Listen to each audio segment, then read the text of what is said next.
Hello மக்களே! Welcome back to our channel. நான் உங்க திருச்சி பையன். நான் உங்க மதுரை பொண்ணு. த்ரில்லர் படம் வேணுமா? அதுல நாங்க தான் ஸ்பெஷலே. மலையாள சினிமாவுக்கே உரிய பல மர்மங்கள் நிறைந்த த்ரில்லர் படம். ஒரு துப்பாக்கி, 2 குண்டு மிஸ்ஸிங், புது மருமகள். கிஷ்கிந்தா காண்டம் படம் எப்படி இருக்கு? வாங்க வீடியோக்குள்ள போலாம்.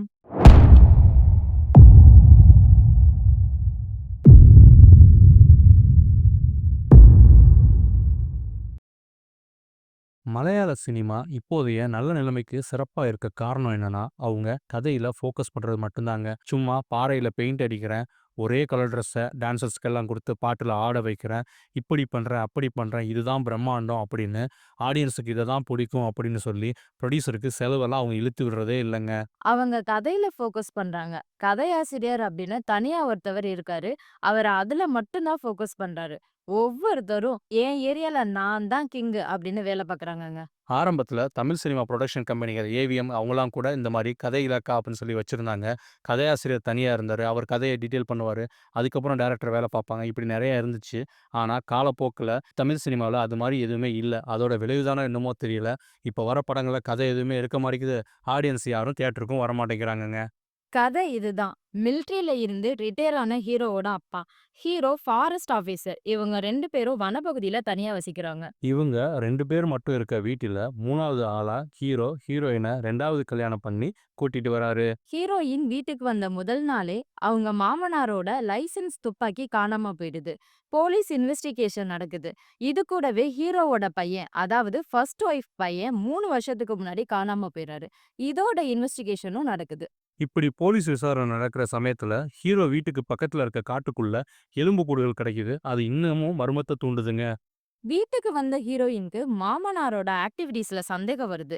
துப்பாக்கி காணோம், பையனும் காணோம். அப்ப மாமனார் பையனை ஏதாவது பண்ணியிருப்பாரா? அப்படின்லாம் யோசிக்கிறாங்க. ஹீரோயின் தன்னோட அப்பாவை சந்தேகப்படுறது ஹீரோவுக்கு சுத்தமா பிடிக்கல. அவரும் சில விஷயங்கள ஹீரோயின்ட்ட மறைக்க பார்க்குறாரு. அப்புறமா சரி ஓகே ஒய்ஃப் கிட்ட உண்மைய சொல்லலான்னு சொல்றாரு. ஹீரோயினுக்கு ஷாக்கு. மறுபடியும் சந்தேகம் வருது. அவ்வளோதானா? இல்ல இன்னும் இவர் எதுவும் மறைச்சு வச்சிருக்காரா? அப்படின்னு மறுபடியும் அவங்க என்ன ஆச்சுன்னு ஆராய்ச்சி பண்ணிட்டு இருக்காங்க. ஹீரோயின் கேள்விகளுக்கெல்லாம் பதில் கிடைச்சதா? ஹீரோ மறைச்சு வச்ச ரகசியம் என்ன?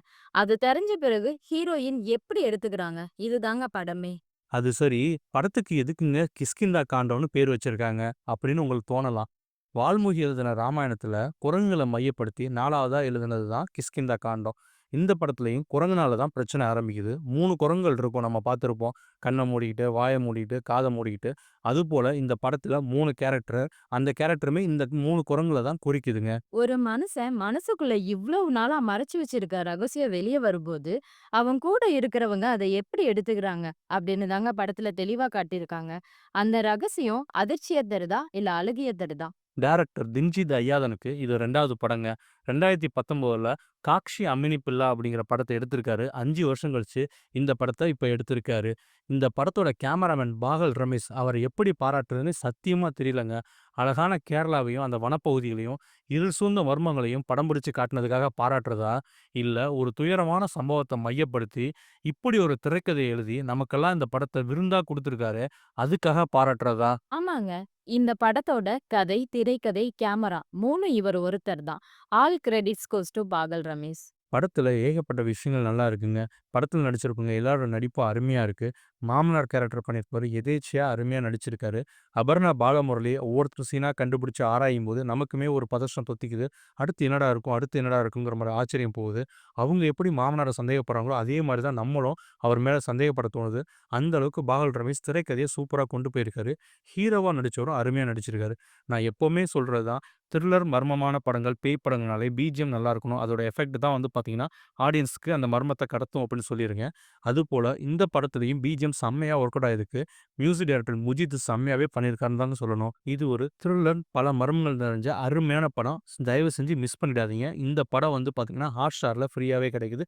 தயவு செஞ்சு பாருங்க. ஒர்த்தான படம். இந்த வீடியோ உங்களுக்கு பிடிச்சிருந்தா லைக் பண்ணுங்க, கமெண்ட் பண்ணுங்க, ஷேர் பண்ணுங்க. இதுபோல மூவி ரிவ்யூஸ்க்கு மறக்காம எங்க சேனல சப்ஸ்கிரைப் பண்ணிடுங்க. பக்கத்துல இருக்க பெல் ஐகான கிளிக் பண்ணிடுங்க. நன்றி, வணக்கம்.